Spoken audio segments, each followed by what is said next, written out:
Ton diplôme universitaire ne vaut rien, a dit ma mère en riant en direct. C'est drôle, ce diplôme a payé ton loyer, ai-je répondu tout en bloquant chaque virement bancaire. Ils se sont moqués de moi sur Internet, alors je les ai coupés pour de bon. Je m'appelle Julien, j'ai 28 ans, et je travaille dur pour construire un avenir par moi-même, même si mes proches ne valorisent pas vraiment ce que je fais. Honnêtement, ça a toujours été comme ça.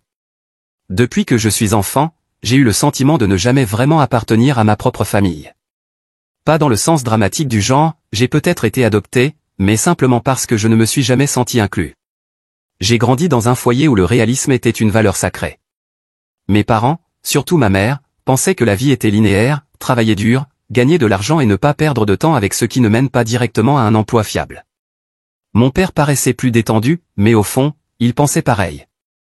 Mon frère aîné, Thomas, avait parfaitement adopté cette vision du monde. Probablement même plus qu'il ne le réalisait. Thomas était clairement leur préféré. Il faisait tout ce qu'il voulait, avait d'excellentes notes, faisait du sport et a décroché un bon emploi juste après l'université.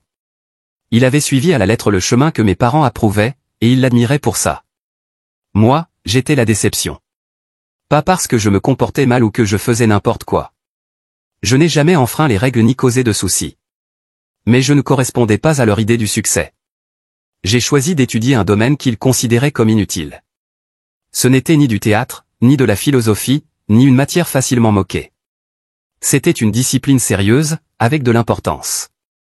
Mais comme ce n'était pas un parcours classique, sans résultat immédiat, ils ont décidé que ça ne valait rien. Ils ne m'ont jamais dit franchement d'arrêter, mais ils ne m'ont jamais encouragé non plus. À chaque discussion, il y avait toujours de petites remarques, parfois bien visibles, qui laissaient entendre que j'aurais dû choisir quelque chose de plus concret. Depuis aussi loin que je me souvienne, j'ai toujours dû me battre 2 fois plus que Thomas pour être pris au sérieux. Lui, il était naturellement respecté. Moi, je devais lutter pour la moindre reconnaissance. Et même quand je réussissais quelque chose d'évidemment impressionnant, leur réaction restait froide et distante. Quand j'ai terminé mes études avec mention, personne n'a réagi. Quand j'ai décroché mon premier vrai poste dans le domaine que j'avais étudié, ma mère a juste soupiré en disant « Bon, au moins tu gagnes un peu d'argent maintenant ». Pendant ce temps, Thomas recevait des félicitations pour la moindre chose. Et ce n'était pas qu'une question de travail. Lors des réunions de famille, mes blagues passaient à la trappe, mes histoires étaient interrompues, et mes avis ignorés dès que Thomas ou mes parents avaient quelque chose à dire. Je ne compte même plus le nombre de dîners où je suis resté silencieux, en sachant que personne n'avait envie de m'écouter. Malgré tout ça, je suis resté en contact avec eux. Pas parce que j'en avais envie, mais parce que je pensais que c'était ce que je devais faire. Je voulais être un fils correct, un frère présent. Et, pour être franc, une part de moi croyait encore, bêtement, que peut-être un jour, ils me traiteraient comme ils traitaient Thomas. Mais après l'université, tout a empiré. J'ai commencé à gagner un peu d'argent. Pas une fortune, mais assez pour vivre seul, sans dépendre de personne. C'est là que les choses ont commencé à changer de façon étrange. Les mêmes parents qui, pendant des années, m'avaient fait sentir que je n'étais pas assez bien, ont soudain commencé à me demander de l'aide. Pas d'un ton désespéré, du genre « on a des problèmes, s'il te plaît, aide-nous », mais plutôt comme si c'était normal, comme si c'était mon devoir. Ma mère parlait parfois de factures impayées, comme si c'était à moi de les régler. Mon père, qui ne s'était jamais soucié de mes finances auparavant, glissait de petites allusions sur le fait qu'un coup de pouce lui ferait du bien. Et Thomas ? Lui, on ne lui demandait jamais rien, alors qu'il avait largement les moyens. La responsabilité tombait toujours sur moi, le gars au diplôme prétendument inutile, le même qu'ils avaient tourné en dérision peu de temps avant. Au début, j'ai aidé, parce que je pensais que c'était mon rôle. Après tout, c'était ma famille. Mais rapidement, j'ai vu ce qui se passait vraiment. À chaque fois que je donnais quelque chose, ils s'attendaient à encore plus la fois suivante. Ma mère agissait comme si j'étais une ligne dans son budget, plus une personne à part entière. Mon père faisait des remarques du genre « c'est logique que tu participes un peu plus ». Mais ce n'était jamais vraiment une question de besoin. C'était une question de contrôle. J'ai essayé de poser des limites. Je leur ai dit que je ne pouvais pas toujours les aider, que moi aussi j'avais mes factures à payer. Leur réponse ? Des discours culpabilisants, des longues leçons sur ce que les membres d'une famille se doivent, des piques discrètes ou bien très claires sur le fait que Thomas, lui, avait mieux réussi sa vie, qu'il n'avait besoin de rien de sa part, car tout allait bien pour lui. Pendant longtemps, j'ai tout laissé passer. Je gardais le silence face à leurs remarques blessantes. Je me mordais la langue pendant les repas de famille où j'étais à peine toléré. Et je continuais à les aider, même quand ça me mettait en difficulté financière. Pourquoi? Parce que je pensais que c'était ce qu'un bon membre de la famille devait faire. C'était le mensonge que je me répétais sans cesse. Puis, le week-end dernier, tout a changé. Ma mère avait organisé un de ses habituels dîners de famille. Rien de nouveau, elle fait ça tous les quelques mois, elle invite les oncles, les tantes, les cousins. Je n'étais pas vraiment enthousiaste, mais j'y suis allé quand même. J'y allais toujours. Une partie de moi espérait encore, bêtement, que je faisais partie du groupe. Le dîner s'est passé comme d'habitude. Personne ne faisait vraiment attention à moi, sauf quand quelqu'un avait besoin d'un bouc émissaire pour une blague. J'avais appris à rester silencieux, à me concentrer sur mon assiette, à sourire quand il le fallait. C'était ma façon de survivre, parce que réagir ne faisait qu'empirer les choses. Mais ce que je ne savais pas, c'est que Thomas avait discrètement posé son téléphone dans un coin de la pièce et avait diffusé toute la soirée en direct. Je ne l'ai découvert que le lendemain. Je faisais défiler les réseaux sociaux, quand j'ai vu que j'avais été identifié. Curieux, j'ai cliqué. Ce qui est apparu, c'était une vidéo. Le dîner de famille en entier, diffusé pour que des inconnus puissent le regarder. Au début, j'ai cru que c'était quelque chose d'inoffensif, peut-être un moment rigolo ou une conversation banale. Mais j'ai appuyé sur lecture, et après quelques minutes, j'ai senti mon estomac se nouer. Là, en plein écran, ma mère riait en disant que mon diplôme ne servait à rien. Mon père ajoutait qu'il ne comprenait toujours pas comment je pouvais en vivre. Thomas lançait des blagues sur le fait que je reviendrais sûrement un jour, à genoux, pour demander de l'aide. Et le pire dans tout ça? Tout le monde trouvait ça hilarant. Pas une seule personne n'a pris ma défense. Pas un seul membre de la famille n'a dit quoi que ce soit. Ce n'était pas juste 2 ou 3 remarques. C'était une véritable séance de moquerie, et j'étais la seule cible. Je suis resté là à regarder, à les entendre me détruire, alors que j'étais assis juste à côté d'eux pendant qu'ils disaient tout ça. J'avais déjà beaucoup encaissé au fil des années, mais là, c'était différent. Cette fois, quelque chose s'est brisé en moi. J'ai fixé mon écran, respirant vite, le souffle irrégulier. J'entendais encore leur rire, la voix de ma mère se moquant de moi, la réaction glaciale de mon père, le ton supérieur de Thomas. Et en arrière-plan, le bruit des couverts sur les assiettes, pendant que les autres se régalaient du spectacle. J'ai regardé la vidéo une fois, puis une deuxième. Peut-être que j'avais mal compris. Peut-être que j'étais trop sensible. Peut-être. Non. Chaque phrase était bien ce que j'avais entendu. Ce n'était pas taquinerie affectueuse, comme dans certaines familles. Ce n'était pas léger. Ce n'était pas innocent. C'était dur, c'était réfléchi, et surtout, ce n'était pas un simple moment isolé. J'ai fait défiler la vidéo, j'ai sauté des passages, cherché au hasard, en espérant trouver un instant, un seul, où quelqu'un aurait dit « ça suffit ». Un cousin, un oncle, n'importe qui. Mais non. Je n'ai trouvé que plus de la même chose. Plus de moquerie, plus de sourires complices, plus de rires dirigés contre moi. À un moment, mon père a dit, d'un ton très détendu, que c'était bien que je les aide financièrement, parce qu'au moins, ça faisait de moi quelqu'un d'un peu utile. Et ma mère, toujours en train de mâcher, a ajouté que si j'avais été plus malin, j'aurais choisi un meilleur domaine d'études dès le départ. Puis Thomas, celui qu'ils encensent en permanence, s'est penché en arrière et a dit, c'est pas grave, il finira bien par comprendre. Il peut pas faire semblant éternellement. Faire semblant. Ce mot m'a frappé comme un coup de poing. Faire semblant? J'avais travaillé sans relâche pour rendre ma carrière réelle. J'avais affronté échec après échec. J'avais été rejeté encore et encore. J'avais passé des nuits entières, des heures interminables, à essayer de bâtir quelque chose de solide. Et pendant tout ce temps, eux pensaient que je faisais juste semblant? Quelque chose s'est embrasé en moi. J'avais traversé tant d'années à encaisser leurs critiques constantes, à subir les petites remarques, les paroles désagréables, les faux sourires qui sonnaient faux à chaque fois que je partageais quelque chose d'important pour moi. Et malgré tout ça, j'étais encore celui qui donnait. Je dépensais de l'argent quand ma mère prétendait avoir oublié sa carte bancaire. Je payais les frais quand mon père n'avait pas assez ce mois-ci. J'envoyais de l'argent chaque fois que ma mère se plaignait que les temps étaient un peu durs. Et pourtant, voilà ce qu'ils pensaient vraiment de moi. J'ai éteint mon téléphone et je l'ai posé sur le plan de travail, la main légèrement tremblante. Je suis resté assis un moment à réfléchir, à essayer de tout remettre en ordre dans ma tête. Peu à peu, une idée a commencé à prendre forme dans mon esprit. J'avais toujours été celui qui évitait les conflits, qui gardait le silence, qui ravalait ses émotions et faisait ce qu'il fallait faire simplement parce qu'on était de la même famille. Mais peut-être, juste peut-être, qu'il était temps d'arrêter. J'ai repris le téléphone, je l'ai déverrouillé avec le pouce et j'ai fait défiler la liste de mes virements récents. Ma prise s'est resserrée en voyant tout l'argent que j'avais envoyé ces derniers mois, le loyer, de l'aide, les courses, les factures d'eau allégées, et plein de petites dépenses qui, séparément, n'avaient l'air de rien, mais qui, ensemble, représentaient des milliers d'euros. Des milliers envolés. Et pas une seule fois il ne m'avait dit merci. Pas une seule. Pas un seul signe de respect, même minime. J'ai expiré fortement. Mes pensées s'accéléraient.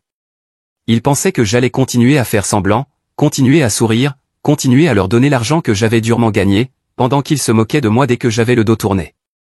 Mais ils allaient bientôt découvrir quelque chose de nouveau. Je n'allais plus faire semblant. Je n'étais plus leur roue de secours. À partir de maintenant, c'était terminé. J'ai pris une grande inspiration, mon doigt flottant au-dessus du numéro de ma mère. C'était logique de commencer par elle. C'était toujours elle qui demandait. Elle qui utilisait la culpabilité pour m'extorquer plus que ce que je pouvais me permettre. Et je la connaissais assez bien pour savoir exactement comment ça allait se passer. D'abord elle ferait semblant de ne pas comprendre. Puis elle se mettrait en colère. Ensuite elle essaierait de me faire culpabiliser, en me disant que j'exagérais tout. Mais cette fois, non. Je n'allais pas la laisser tout retourner contre moi. J'ai appuyé sur le bouton pour appeler. Une sonnerie, 2 sonneries. Elle a décroché. « Déborah, qu'est-ce qui se passe ?» a-t-elle demandé aussitôt. Aucune salutation, aucun mot gentil. Juste de l'inquiétude directe, parce que je ne l'appelais jamais sans raison. Et comme elle ne m'avait rien demandé récemment, elle a sûrement cru que j'allais lui réclamer quelque chose. Je ne l'ai pas fait attendre. J'ai regardé l'enregistrement. Elle s'est arrêtée net. Une minuscule pause, juste assez pour entendre son souffle changer. Puis, d'une voix plate et calme, elle a demandé « Quelle vidéo ?» Ma mâchoire s'est crispée. Le clip que Thomas a mis en ligne. Le dîner. Un silence a suivi. Puis un petit rire gêné. Oh, ça. Ne sois pas idiot, Julien, c'était rien. Rien du tout. Je me suis appuyé contre le dossier de ma chaise et j'ai regardé le plafond. Donc tu savais. Elle a poussé un gros soupir, cette fois agacé. Évidemment, Thomas s'amusait, comme toujours. Il fait souvent ce genre de truc. Ses copains adorent. Je suis sûr qu'ils adorent, ai-je répondu sans expression, surtout quand tout le groupe passe la soirée à plaisanter sur moi. Oh Julien, dit-elle en soupirant longuement, sa voix prenant ce ton faux et mielleux qui me rendait malade, tu exagères. Personne ne t'insultait. J'ai lâché un rire sec, sans vie. Vraiment? Quand papa a dit que mon travail était embarrassant, ce n'était pas pour me blesser? Et quand Thomas a dit que je faisais semblant de réussir, c'était quoi? Une marque d'encouragement? Elle a poussé un bruit agacé. Tu es trop sensible.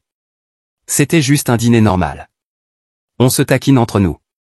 Tu as l'habitude. La taquinerie. C'était toujours leur excuse. Chaque remarque méchante, chaque insulte, chaque moquerie c'était toujours juste une blague, juste pour rire. J'ai pressé mes doigts contre mon front, essayant de rester calme. Tu sais qu'il y avait d'autres personnes qui l'ont vu, non? Des inconnus. Des amis. Des collègues. Il y a eu une autre pause dans la conversation. Puis elle a repris, plus lente, plus prudente, est-ce que quelqu'un s'est plaint? C'est à ce moment-là que j'ai compris. Ce n'était pas qu'il s'était moqué de moi qui la dérangeait. Ce qui l'inquiétait, c'était uniquement si cela allait créer des problèmes.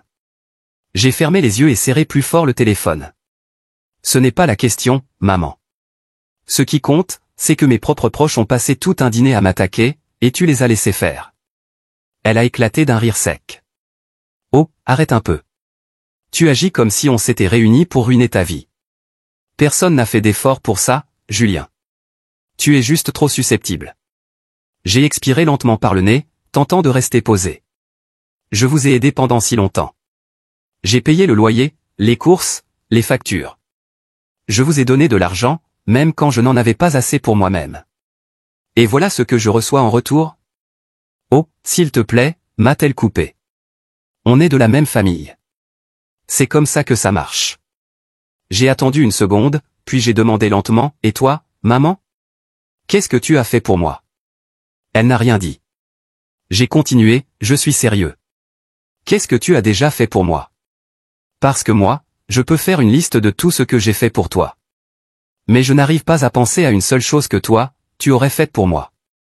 Julien, lâcha-t-elle sèchement, sa voix soudain plus tranchante, je me suis occupé de toi quand tu étais enfant.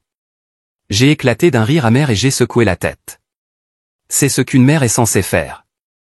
Ce n'est pas une faveur que tu peux ressortir à vie. Elle est restée silencieuse, puis a poussé un long soupir fatigué, comme si je l'ennuyais. Écoute, je suis occupé. Si tu veux bouder, fais-le. Mais ne remets pas ça sur le tapis pendant le dîner de la semaine prochaine. J'ai expiré lentement. Je ne le ferai pas, parfait, répondit-elle, son ton plus léger, comme si elle pensait que la dispute était terminée et qu'elle avait gagné. Mais elle ne savait pas ce que je voulais vraiment dire. Je ne comptais rien dire au dîner de la semaine prochaine, parce qu'il n'y en aurait pas. C'était fini. Mais d'abord, il me restait un dernier appel à passer. J'ai ouvert le contact de mon père et j'ai appuyé sur appeler. Le téléphone a à peine sonné qu'il a répondu. Julien, dit-il d'une voix ferme, comme s'il savait déjà pourquoi j'appelais. Et je ne voulais pas faire semblant de discuter de la pluie et du beau temps. J'entendais une télé en fond, un match de sport qui passait. Qu'est-ce que tu veux, demanda-t-il. Je n'ai pas tourné autour du pot. J'ai regardé le live. Il a fait une pause, puis avec le même ton blasé, il a répondu, et alors? Ma mâchoire s'est serrée. Tu étais là, devant toute la famille, et sur Internet, et tu as dit que mon travail était honteux. Parce qu'il l'est, répondit-il instantanément. Qu'est-ce que tu veux que je dise, Julien? Tu aurais pu devenir ingénieur, avocat, même électricien. N'importe quoi qui compte. Mais à la place, tu fais, ce truc. J'ai inspiré bruyamment par le nez, essayant de garder mon calme. Je dirige ma propre entreprise. Il a poussé un rire moqueur. Bien sûr, une entreprise, si on peut appeler ça comme ça. Voilà qui était vraiment mon père. Il ne pensait pas seulement que j'avais échoué. Il espérait que je le fasse. Il a toujours considéré mon travail comme une lubie passagère, un caprice dont je finirais par sortir, le jour où je deviendrais enfin sérieux et trouverais un vrai métier. Il a ignoré toutes mes réussites. Il a minimisé chacun de mes progrès comme si ce n'était que de la chance. Mais même s'il me considérait comme un bon à rien, il n'a jamais refusé l'argent que je lui donnais. J'ai serré plus fort le téléphone. Je t'aide depuis longtemps, papa. Je paye tes affaires, je couvre tes factures quand tu ne peux pas. Tu le sais. Et malgré ça, tu étais là, à rire de moi. Ne fais pas de drame, dit-il, agacé. C'était juste une blague. Quelque chose s'est brisé en moi. Non. Ce n'était pas une blague. Ça ne l'a jamais été. Aucune de vos remarques ne l'était. Tu détestes que j'ai réussi sans toi. Tu détestes que je ne dépende plus de toi. Et ce que tu détestes encore plus, c'est de dépendre de moi. Son silence m'a confirmé que j'avais touché juste. Alors j'ai continué. C'est fini. Plus d'argent. Plus de soutien. Tu veux me prendre pour une blague? Très bien. Riez autant que vous voulez. Mais on verra si tu riras toujours quand les factures arriveront et que je ne serai plus là pour les payer. Sa voix est devenue glaciale. Tu tournerais vraiment le dos à ton propre père pour ça. J'ai expiré lentement et j'ai secoué la tête. Tu m'as tourné le dos depuis longtemps. Il n'a pas répondu. Un long silence s'est installé. Puis, d'un ton bas et menaçant, il a dit, tu ne veux pas aller dans cette direction, Julien. J'ai failli rire. Même maintenant, il croyait encore qu'il pouvait m'intimider, me faire plier pour que je fasse ce qu'il voulait. Mais ce qu'il ne comprenait pas, c'est qu'il avait déjà tout perdu. Cette discussion était terminée. J'ai parlé simplement. Et avant qu'il ait le temps de dire quoi que ce soit d'autre, j'ai raccroché. Je suis resté assis quelques secondes, laissant la réalité de ce que je venais de faire s'installer. Le lien avait été coupé. Pour la première fois de ma vie, je n'étais plus attaché à eux. Et pour la toute première fois, j'ai eu l'impression de pouvoir respirer. Mais je connaissais leur schéma. Ce n'était pas vraiment la fin. Ils n'allaient pas me laisser partir sans résister. Le lendemain, alors que le soleil descendait derrière les immeubles, il y a eu un coup violent à la porte. Le genre de coup qui fait immédiatement se crisper l'estomac, parce qu'on sent tout de suite que quelque chose ne va pas. Ce n'était pas amical, ni banal. C'était rapide, fort et lourd, comme si la personne voulait faire passer un message. Je suis resté parfaitement immobile, les yeux fixés sur l'entrée. Je savais déjà qui c'était. Pas besoin de regarder à travers le Judas. L'air était lourd, tendu. Le moment se construisait comme un orage qui approche. Il n'allait pas laisser ça se terminer ici. Je pouvais déjà entendre les discours pleins de culpabilité, sentir leur colère. Ils n'étaient pas habitués à ce qu'on les ignore. Encore moins moi. J'avais toujours été celui qui cédait, qui retenait ses émotions, qui faisait semblant que tout allait bien. Mais plus maintenant. J'ai ouvert la porte. Dehors, il y avait mes parents. Et Thomas aussi. Ils avaient tous l'air de sortir d'un enterrement. Mon père se tenait droit, les bras croisés, le visage fermé. Il ressemblait à un figurant dans une série policière de seconde zone. Ma mère essayait d'avoir l'air détendue, mais je voyais bien que ses mains ne tenaient pas en place. Et Thomas, derrière eux, bras croisés lui aussi, tentait de paraître confiant mais était visiblement mal à l'aise.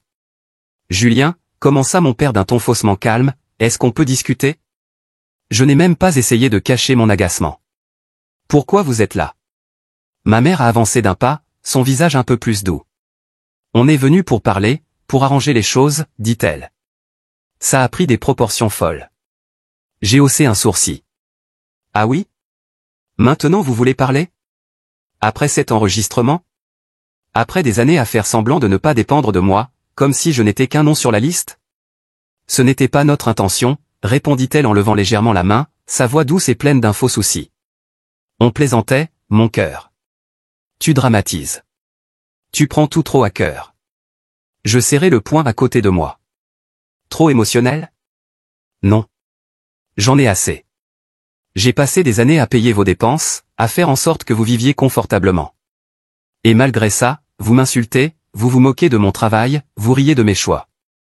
Et maintenant que je me défends enfin, vous débarquez ici comme si de rien n'était ? Mon père a pris la parole, plus fort cette fois, avec ce ton cruel que je connaissais bien. Tu fais comme si c'était nous le problème. Peut-être que le souci, c'est toi. Peut-être qu'il est temps que tu grandisses et que t'arrêtes de jouer les sensibles. Mon cœur s'est mis à battre plus vite. Vous ne comprenez vraiment pas, hein ? C'est la première fois que je me tiens debout pour moi-même. J'ai été celui qui vous soutenait tout ce temps. Et maintenant, c'est fini. Thomas, qui était resté silencieux jusque-là, a enfin ouvert la bouche, avec cette voix moqueuse et condescendante. Oh, s'il te plaît, Julien. Tu crois que t'es un genre de héros maintenant ? Tu fais juste un drame parce qu'on t'a enfin dit tes 4 vérités. La colère est montée d'un coup. Ces dernières années, c'est moi qui ai tout tenu. J'ai travaillé sans arrêt pendant que profiter du confort que je leur offrais. Et maintenant, Thomas, celui qui n'a presque jamais bossé, pensait pouvoir me parler de haut. La ferme, Thomas, ai-je aboyé en m'avançant, la poitrine brûlante de rage. Tu ne dis rien. Tu vis à mes crochets depuis que t'as eu 18 ans. Et maintenant, tu fais comme si j'étais le problème ?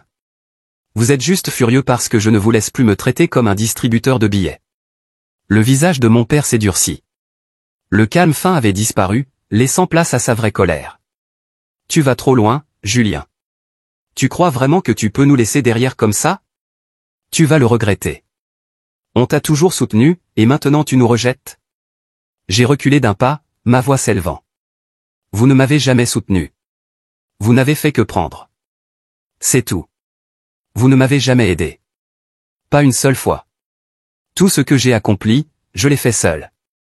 Et je ne vais plus faire semblant de vous devoir quoi que ce soit. Vous ne pouvez pas me rabaisser, puis faire les blessés quand je me défends enfin. Thomas a tenté de réintervenir, mais mon père a levé la main pour le faire taire. Son regard me transperçait, plein de rage et autre chose. Quelque chose de plus sombre. Une menace. Tu crois vraiment que tu peux t'éloigner de nous, Julien ? Très bien. Fais-le. Mais ne crois pas une seconde qu'on ne trouvera pas un moyen de te faire payer ça. Cette phrase m'a frappé comme un coup de poing. Me faire payer ? Tu crois sérieusement que tu contrôles encore quelque chose en moi ? L'air dans la pièce était devenu épais, presque irrespirable. Ma mère regardait d'un visage à l'autre, les doigts qui tressautaient, mais elle ne disait rien. C'était comme si, soudain, tout le monde avait compris jusqu'où ça avait été, et que plus personne ne savait comment revenir en arrière. Je n'ai pas attendu d'autres mots. C'est fini. Ne revenez plus. Ne m'appelez plus. Ne me demandez plus rien. Je ne suis pas votre compte bancaire.